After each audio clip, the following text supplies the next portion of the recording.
আসসালামু আলাইকুম। সবাইকে স্বাগত জানাচ্ছি গ্লোবাল ভিউজে। আপনাদের সাথে আছে আমি তানজিলা হক। আজ জানাবো আন্তর্জাতিক গণমাধ্যমে আলোচিত সংবাদ ও বিশ্লেষণ। প্রথমবারের মতো ইসরায়েলের বিরুদ্ধে ক্লাস্টার মিউশনযুক্ত ক্ষেপণাস্ত্র ব্যবহার করেছে হুথি আনসার আল্লাহ সমর্থিত ইয়েমেনের সশস্ত্র বাহিনী। 22 আগস্ট রাজধানী তেল আবিবে চালানো হামলায় এই ধরনের মারাত্মক যুদ্ধাস্ত্র ব্যবহারের প্রমাণ পেয়েছে ইসরায়েলের প্রতিরক্ষা বাহিনী বা আইডিএফ। কয়েক স্তরের আকাশ প্রতিরক্ষা ব্যবস্থা থাকার পরও ক্ষেপণাস্ত্রটি ঠেকাতে ব্যর্থ হন তারা। মূলত 4 ধরনের প্রতিরক্ষা ফাঁকি দিয়ে ইসরায়েলে আঘাত হানে ইয়েমেনের ছোড়া মিসাইলটি, যেটি থামাতে ব্যর্থ হয়েছে মার্কিন প্রযুক্তির থার্ড আলোচিত আয়রন ডোম অ্যারো এবং ডেভিড স্প্লিং এর মতো শক্তিশালী আকাশ প্রতিরক্ষা ব্যবস্থা। গভীর রাতে সবাই যখন ঘুমে আচ্ছন্ন তখনই বিস্ফোরণে কেঁপে ওঠে তেল আবিব। এরপরই আলোচনায় আসে ক্ষেপণাস্ত্রটি।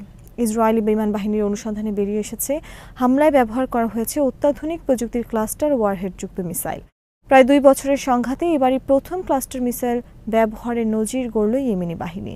কিছু ক্ষেত্রে সাধারণ ব্যালিস্টিক মিসাইলের চেয়েও ভয়াবহ হয়ে উঠতে পারে আধুনিক এ সমরাস্ত্র। ভূমি থেকে প্রায় 7-8 হাজার মিটার উচ্চতায় ছোট ছোট ওয়ারহেড বা সাবমিউশনে বিভক্ত হয় ক্লাস্টার বোমা, যা আশেপাশে কয়েক কিলোমিটার এলাকায় ছড়িয়ে পড়ে একের পর এক বিস্ফোরণ ঘটায়। বেশ কিছু ইসরায়েলি গণমাধ্যমের বিশ্লেষণ বলছে, ক্লাস্টার বোমার এই বৈশিষ্ট্যের কারণেই হামলা ঠেকাতে ব্যর্থ হয়েছে ইসরায়েল। ছোট ছোট খণ্ডে বিভক্ত হওয়ার কারণে ইয়েমেনের ছোড়া ক্ষেপণাস্ত্রটি ধ্বংস করতে ব্যর্থ হয় আইডিএফ। মূলত যুক্তরাষ্ট্র, রাশিয়া ও চীনের মতো কয়েকটি পরাশক্তির কাছেই রয়েছে ক্লাস্টার বোমা। এছাড়া সম্প্রতি ইরানের হাতে এর অস্তিত্বের প্রমাণ মিলেছে। ইসরায়েলের সঙ্গে 12 দিনের যুদ্ধে ওই ক্লাস্টার ওয়ারহেডযুক্ত ব্যালিস্টিক মিসাইল ব্যবহার করেছিল ইরান। আর সেখান থেকেই ধারণা করা হচ্ছে তেহরানের কাছ থেকেই অস্ত্রটি পেয়েছে হুথি নিয়ন্ত্রিত ইয়েমেন। ইয়েমেনের সশস্ত্র বাহিনী নতুন ধরনের ক্ষেপণাস্ত্র হামলার জবাবে পাল্টা হামলা চালিয়েছে ইসরায়েলি বাহিনী। ইয়েমেনের রাজধানী সানায় রোববারের এই হামলায় 6 জন নিহত এবং 86 জন আহত হয়েছেন বলে দেশটির স্বাস্থ্য কর্মকর্তারা জানিয়েছেন। ইসরায়েল উদ্দেশ্যহীনভাবে হামলা চালালেও এর লক্ষ্য অর্জিত হওয়ার সম্ভাবনা ক্ষীণ, এমনটাই মনে করছেন ইসরায়েলি বিশ্লেষকরা। ইসরায়েলি সম্প্রচার মাধ্যম কান বলেছে, হামলা চালিয়ে ইয়েমেনকে ভয় দেখানো যাবে, ইসরায়েলের এ ধারণা ভুল। তারা বলেছেন, হামলা চালিয়ে ইসরায়েল ব্যালিস্টিক ক্ষেপণাস্ত্র নিক্ষেপ বন্ধ করতে ইয়েমেনকে বাধ্য করা যাবে, এমনটা মনে করার কোনো কারণ নেই। রোববারের ইসরায়েলি হামলার প্রসঙ্গে চ্যানেলটি বলেছে, যেখানে হামলা হয়েছে সেখানে উল্লেখযোগ্য কোনো লক্ষ্যবস্তু ছিল না। তারা উল্লেখ করেছেন, এর আগে ইসরায়েল ইয়েমেনের সেনাপ্রধানকে হত্যার চেষ্টা করে ব্যর্থ হয় এবং এরপর ইয়েমেন থেকে হামলার তীব্রতা আরও বেড়ে যায়। চ্যানেলটি আরও জানিয়েছে, রোববারের আগ্রাসনের প্রতিক্রিয়ায় ইয়েমেনি সশস্ত্র বাহিনী আরও হামলা চালাবে এবং পাল্টা হিসেবে হয়তো ইসরায়েলেও ইয়েমেনে নতুন করে হামলা চালাতে থাকবে। এই প্রেক্ষাপটে চ্যানেলটি বলেছে, যারা মনে করেছিলেন যুদ্ধ কেবল গাজা উপত্যকায় সীমাবদ্ধ তাদের উপসংহার ভুল। ইয়েমেন থেকে গত শুক্রবারে নিক্ষিপ্ত MIRV ক্ষেপণাস্ত্র, যা বেন গুরিয়ন বিমানবন্দর সহ ইয়াফা ও আশকেলনে আঘাত হানে, এর মাধ্যমে তারা বুঝতে পেরেছেন কোনো ফ্রন্টই শান্ত হয়নি বা কোনো কিছুই চূড়ান্তভাবে নিষ্পত্তি হয়নি। অ্যাসোসিয়েটেড প্রেস এক ইসরায়েলি বিমান বাহিনী কর্মকর্তার বরাতে জানিয়েছে, শুক্রবার ইয়েমেন থেকে নিক্ষিপ্ত ক্ষেপণাস্ত্র ইসরায়েলের জন্য এক নতুন হুমকি তৈরি করেছে। ইসরায়েলি চ্যানেল 13 উল্লেখ করেছে, সাম্প্রতিক সময় এটি ছিল ইয়েমেনের 15তম এমন হামলা এবং ইয়েমেন তাদের অভিযান বন্ধ করবে না। নিজেদের প্রতিবেদনে ইসরায়েলের চ্যানেল 12 জানিয়েছে, ইয়েমেন গাজায় যুদ্ধের সঙ্গে তাদের হামলার ধারাবাহিকতাকে অটলভাবে যুক্ত করেছে। এতে কার্যত ইসরায়েলকে চ্যালেঞ্জ জানানো হয়েছে, ইয়েমেন থেকে বোমা বর্ষণ সত্যিই থামাতে চাইলে বিদেশি দেশগুলোর সঙ্গে সমন্বয় করে আলাদা ও বিস্তৃত পরিকল্পনা তৈরি করতে হবে। চ্যানেলটি বলেছে, আনসার আল্লাহ অত্যন্ত শক্তিশালী সংগঠন এবং তাদের উপর চাপ প্রয়োগ করে হামলা বন্ধ করানোর ইসরায়েলি সক্ষমতা অত্যন্ত সীমিত। যুক্তরাষ্ট্রের প্রেসিডেন্ট ডোনাল্ড ট্রাম্পের দল রিপাবলিকান পার্টির প্রতিনিধি পরিষদ সদস্য মার্জরি টেইলর গ্রিন বলেছেন, ফিলিস্তিনের গাজায় দখলদার ইসরায়েলি বাহিনীর গণহত্যার বিষয়ে তিনি আর নীরব থাকবেন না, বিশেষ করে যখন সেই যুদ্ধ পরিচালিত হচ্ছে মার্কিন করদাতার অর্থে। এ নিয়ে সরব হওয়া তার দায়িত্ব। রিপাবলিকান এই নারী কংগ্রেস সদস্য তীব্র ভাষায় গাজায় বেসামরিক মানুষের হত্যাকাণ্ডের নিন্দা জানিয়ে সামাজিক মাধ্যম এক্সে লিখেছেন, ভাবুন যদি আমেরিকার জনগণের ওপর এভাবে বোমা বর্ষণ হতো আর তখন সারা বিশ্ব আমাদের দুঃখ দুর্দশার প্রতি নীরব থাকতো এবং কেউ সাহায্যের হাত বাড়িয়ে না দিত, তাহলে আপনাদের কেমন লাগতো, তখন কি করতেন? এটাই আজকের দিনে গাজার মানুষের করুণ বাস্তবতা। মার্জরি টেইলর গ্রিন ইসরায়েলে যুক্তরাষ্ট্রের বিপুল সামরিক ও আর্থিক সহায়তারও কঠোর সমালোচনা করেছেন। তিনি বলেন, শুধু বলা যথেষ্ট নয় যে আমেরিকা প্রতি বছর $3.8 বিলিয়ন ইসরায়েলকে সাহায্য করে। আসল সত্য হলো এই অর্থ সরাসরি আমেরিকার জনগণের কর থেকে কেটে নেওয়া হয় এবং সামরিক সহায়তা হিসেবে ইসরায়েলের হাতে তুলে দেওয়া হয়। অর্থাৎ প্রতিটি মার্কিন করদাতা ওই সামরিক অভিযানের অর্থায়নে প্রত্যক্ষভাবে অংশীদার। গ্রিন দৃঢ় কণ্ঠে বলেন, আমি এই বাস্তবতার সামনে চুপ করে থাকতে চাই না। আমি এমন এক যুদ্ধের খরচ বহন করতে রাজি নই যার সঙ্গে আমার কোনো সম্পর্ক নেই এবং যা নিরীহ মানুষের বিরুদ্ধে গণহত্যায় পরিণত হয়েছে। একই সঙ্গে কানাডার আন্তর্জাতিক উন্নয়ন মন্ত্রী রণদীপ সারাইও দখলদার ইসরায়েলি নীতির তীব্র সমালোচনা করেছেন। তিনি স্পষ্ট ভাষায় বলেন, ইসরায়েল হলো একটি দখলদার শক্তি। গাজার যুদ্ধ অবিলম্বে বন্ধ করতে হবে। আমরা কানাডা থেকে গভীরভাবে উদ্বিগ্ন, কারণ গাজার ভয়াবহ পরিস্থিতি প্রতিদিন আরও খারাপ হচ্ছে। ক্ষুধা ও অপুষ্টির কারণে বেসামরিক নাগরিক, বিশেষ করে শিশুরা মৃত্যুর মুখে পতিত হচ্ছে। তিনি আরও বলেন, বর্তমান সংঘাত এবং ইসরায়েলি সামরিক আগ্রাসন গাজার মানুষের জন্য দুর্ভিক্ষকে বাস্তবতায় পরিণত করেছে এবং এই সংকট আরও গভীর হচ্ছে। বিশেষ করে গাজা সিটিতে সামরিক হামলার বৃদ্ধির ফলে বেসামরিক নাগরিকরা ভয়াবহ প্রভাবের শিকার হচ্ছেন। ইসরায়েল একটি দখলদার শক্তি হিসেবে মানবিক সহায়তা পৌঁছানোর অনুমতি না দিয়ে আন্তর্জাতিক মানবিক আইনের প্রতি তার বাধ্যবাধকতাকে পুরোপুরি অমান্য করছে। ইরানের পররাষ্ট্রমন্ত্রী বলেছেন, বৃহত্তর ইসরায়েল প্রতিষ্ঠার স্বপ্ন আন্তর্জাতিক শান্তি ও নিরাপত্তার জন্য ভয়াবহ হুমকি। তাই ইসরায়েলের বিরুদ্ধে শুধু স্লোগান, বিবৃতি, নিন্দা কিংবা উদ্বেগ প্রকাশ করার যুগ শেষ হয়ে গেছে। আঞ্চলিক সংবাদপত্র আশ-শারক আল-আওসাদ এর বৃহত্তর ইসরায়েল প্রতিষ্ঠার স্বপ্ন আন্তর্জাতিক শান্তি ও নিরাপত্তার জন্য বিরাট হুমকি শীর্ষক নিবন্ধে উল্লেখ করা হয়েছে। ইরানের পররাষ্ট্রমন্ত্রী সৈয়দ আব্বাস আরাকচি মুসলিম দেশগুলোর উদ্দেশ্যে বলেছেন, জেদ্দায় মুসলিম দেশগুলোর পররাষ্ট্রমন্ত্রীদের জরুরি বৈঠকের প্রাক্কালে বিশ্বব্যাপী সবার দৃষ্টি আকর্ষিত হয়েছে।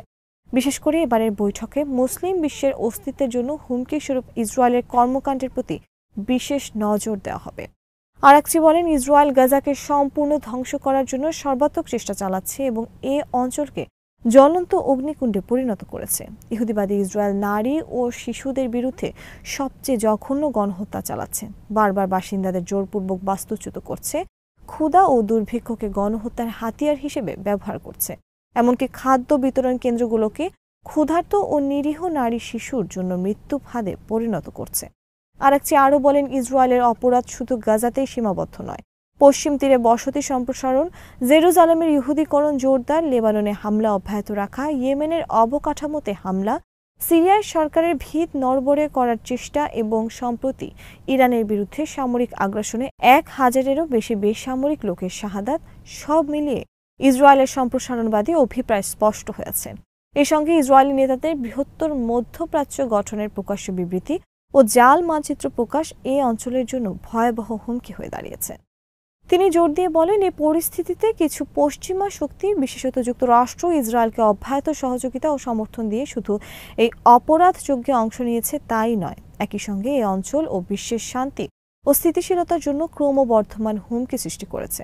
আরাকচি আরও বলেন, মুসলিম দেশগুলোর প্রতিনিধি হিসেবে আমাদের ধর্মীয় ও মানবিক দায়িত্ব হল গাজা ও পশ্চিম তীরে আমাদের ভাইদের সাহায্য করার জন্য কার্যকর ও জরুরি সিদ্ধান্ত গ্রহণ করা, গণহত্যা বন্ধ করা, অপরাধীদের বিচার ও শাস্তি দেওয়া এবং মুসলিম বিশ্বে এই গণহত্যাকারী ও আইন ভঙ্গকারী ইসরায়েলের সম্প্রসারণবাদী কর্মকাণ্ড রোধ করা, পাশাপাশি গৃহীত সিদ্ধান্ত বাস্তবায়নে যথাযথ পদক্ষেপ নিতে হবে। ইসরায়েলের চালানো গণহত্যা বন্ধের দাবিতে ডেনমার্ক ও গ্রিসে ফিলিস্তিনের সমর্থনে বড় ধরনের বিক্ষোভ হয়েছে। রোববার কোপেনহেগেনে ফিলিস্তিনের সমর্থনে আয়োজিত বিক্ষোভ 10,000-এরও বেশি মানুষ অংশ নেন।